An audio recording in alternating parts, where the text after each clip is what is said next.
Question number 9. So if we do want to move our pricing up, how do we do that? Well, the most important thing that we find in all the businesses we talk to is they lack a very clear sales proposition. They don't have clear messaging which underlines all the other features, benefits, bells and whistles that we've mentioned already. They have nothing that explores that with the customer, and therefore we're left to pricing is the issue that we need to talk about. They cannot understand the full value of the products and services you sell unless you take time to do that. And I do come across this flawed assumption that, oh, they know all that. We've been dealing with them for the years. They don't know that. It is your job as a business, your sales team's job as salespeople to explain, in brackets, sell properly.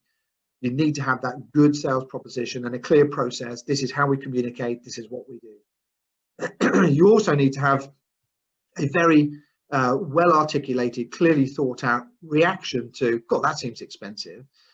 So when the customer says, oh, can't you knock a bit off? You need to not be on the back foot to go, okay, I'll knock off 5% or 10%. And that could be things like, well, no, I'm sorry. We set our prices in a very deliberate way to be fair to all the customers. So that is the price. And in my experience, 8 out of 10 of any price questions disappear at that point with the usual reaction of, I was only asking. So have a polite way of saying no and explaining why you're saying no. You alternatively could say, okay, I can knock a little bit off, but what are you going to get out of the equation? So I can knock a bit off if you pay up front, if you buy a higher quantity, if you also buy this, if you give me a testimonial. It doesn't really matter what it is, but there should be something in return for the discount that you feel you have to give. So start by saying no, but if you feel you can't say no, at least get something in return.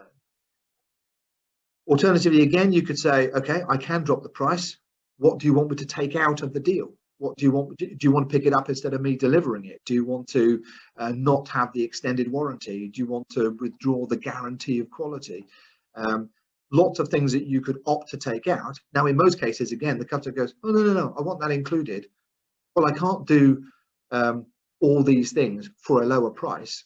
So if you don't want to take something out, then that is the price. And again, in most cases, a well-presented, reasoned argument pushes the vast majority of those price questions right out of the way. Whatever the right response for your business, and I think you need to spend time, the frontline people need to talk about it. What are the common questions we get? How can we answer that? How can we politely say no? What things could we take out of the equation if they do insist on a lower price?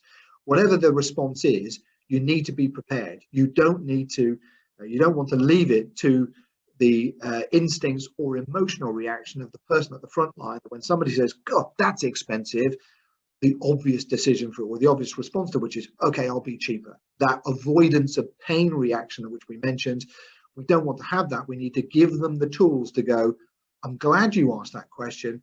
Can I take a moment to explain?